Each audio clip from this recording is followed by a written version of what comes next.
Kolten, great to visit with you as always, man. I got to ask you about not just that play, but the lead up to it.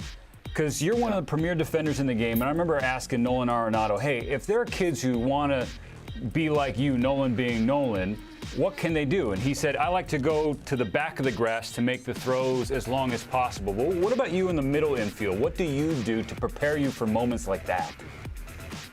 I think it's just practicing all those type of plays. You know, that's the biggest thing. It's kind of having fun out there defensively, taking risks, but understanding that, you know, all these things that I'm doing, you know, I plan on using it sometime during the game.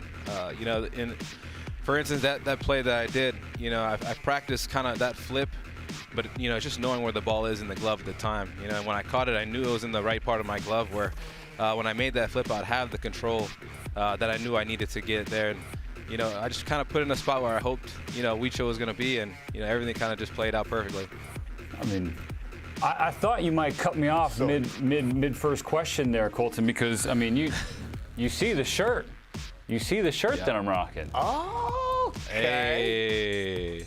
Sorry, I'm looking at a smaller screen, but hey, I like that shirt, though. Hey, so really appreciate the support, man. Hey, exactly. For those who don't know, so Kolten partnered with the good people at Waiakea. And if you never had just natural alkaline Hawaiian volcanic water, then you need to try it out. So just tell us about this partnership and the work that you guys are trying to do together. Yeah, so we partnered up together to make this shirt. We have another one also with a guy that I went to high school with. His name's Aaron Kai. He's an artist in California right now. So he came up with the idea of these shirts, and Waiakea, we collabed. And so every shirt sold, we're going to donate a book, you know, to kids back home. Where I'm from, you know, there's really not that much money going around. You know, it's not a big tourist attraction, so, you know, kids back there don't have the ability to get school, you know, new books or anything like that. So we're trying to, you know, create revenues for these kids to allow them to have a chance to be successful in life and get out and, you know, have the ability to get a good education. Awesome, man. Dude, so good, bro. I love that, you using your stage like that. But I want to go, speaking of which, why people love you so much. We had a chance to do our show down here in Austin, Texas at University of Texas. They were playing. Yes, sir. Kansas Jayhawks, your boys, and Maui Ahuna, who's a big fan of Kolten, and your dad is his hitting coach, Kaha? Yes, sir. Yep, Maui's been, I've known Maui since he was about 6 years old. He's been with my dad since day one, you know, kind of working to this progress, but it's awesome to see, man. You know, that's the whole thing behind this whole movement that we got going on the Big Island. You know, me and my brother were kind of the first guys to kind of get it going on the Big Island. But the thing is, we wanted to create a wave, you know, allow these kids to realize that there's an ability to be out there. You know, you have a chance to do exactly what I'm doing, as long as you work hard and understand that nothing is given. You know, we haven't taken anything for granted in this life. You know, we know that where we come from, these kind of things are just dreams, you know. So we're doing what we're doing right now. We're just trying to create this wave, allow these kids to hop on and continue to, you know, keep this train going for the next generation and to just bring light to how much, you know, special talent there is on the islands. Hey, and we saw Maui make an unbelievable play that would make you, the Gold Glover, proud later in that series. But something he said to us on that set, Kolten, was he's just a kid from a small town trying to do big things. Now, the 808 is tight-knit, right? I mean, as tight as it gets. Right, and so here we are at the end of AAPI Heritage Month, right? And you and I, we got to visit last year during our MLB Tonight Conversation special and talking about this.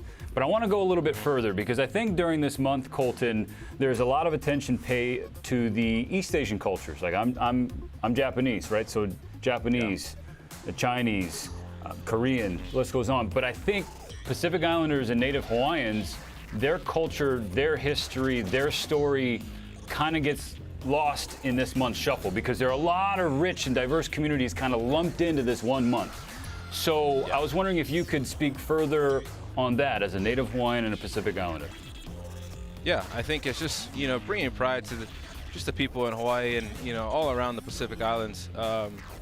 You know, I think everyone just looks at us as a bunch of surfers and a bunch of people who just kind of live on the islands, you know, not realizing that, you know, we're kids that dream of being the next Ken Griffey Jr. or being the next Mike Trout, you know, or even, you know, being professional football players. I mean, it's just all about, you know, perspective on life and understanding that, you know, nothing is given, like I said.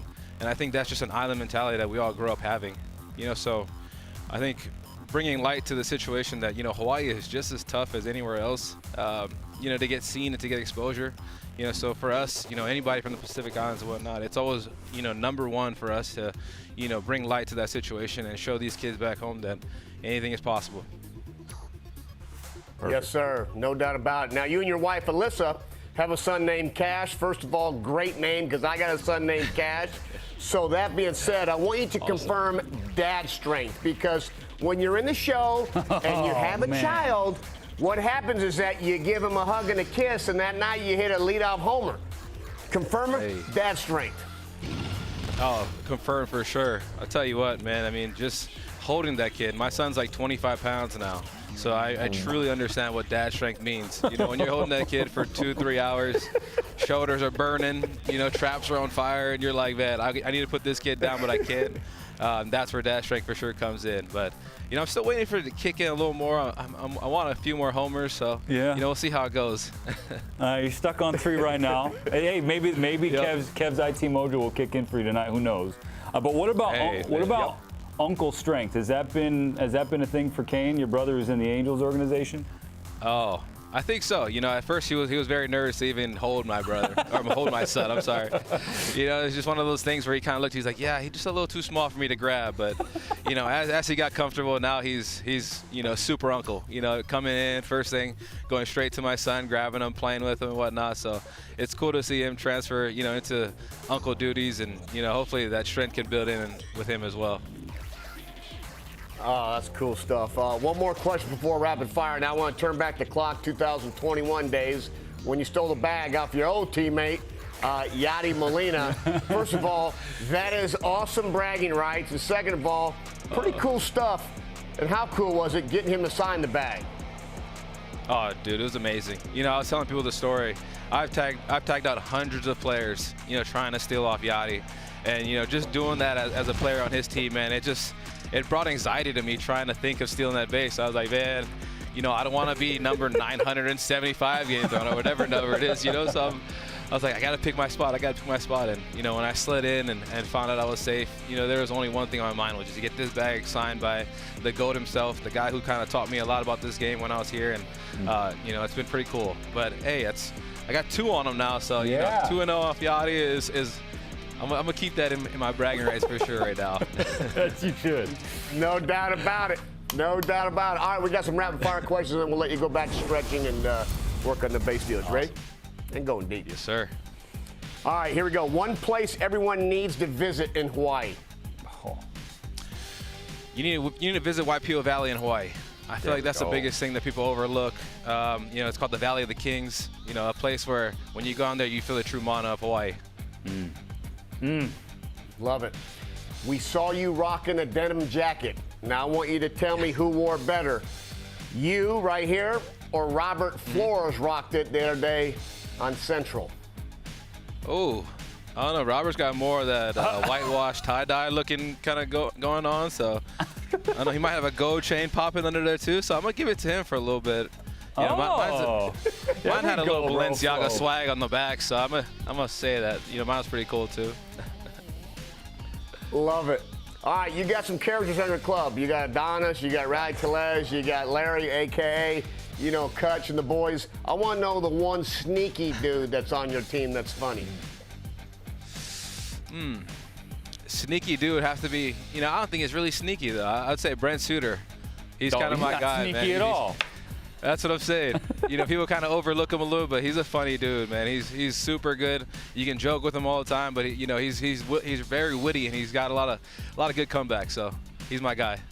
Harvard. Love it. Rowdy Telez, when we had him on, they said that he told us that somebody, it might have been an old coach, when he went pants high, he looked like a thumb.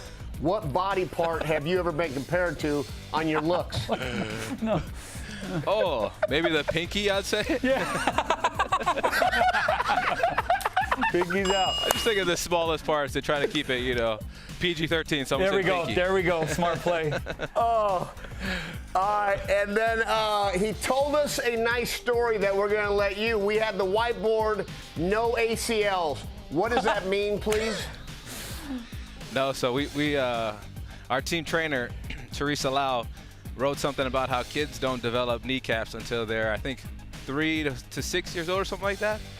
So I looked at Rowdy when he was on the bench, and I started poking his knee. I'm like, oh my God, because like my finger was kind of going through his kneecap. I'm like, dude, you've never developed kneecaps. You got no ACLs. What is going on with this right now? And I kept touching, and I kept pushing. And I'm like, ugh, bro, no wonder you can't run, bro. You can't even use your knees. Oh, so funny, man.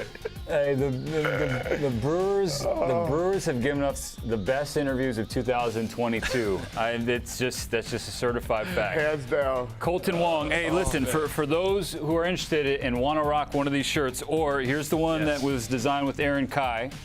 Okay. Boom. Yeah. Check out folks at Waikea, and again, the proceeds benefiting the keiki there at children there in the 808 in the literacy program. So, Kolten, thanks for spreading the aloha spirit here on IT. Keep doing it in the show.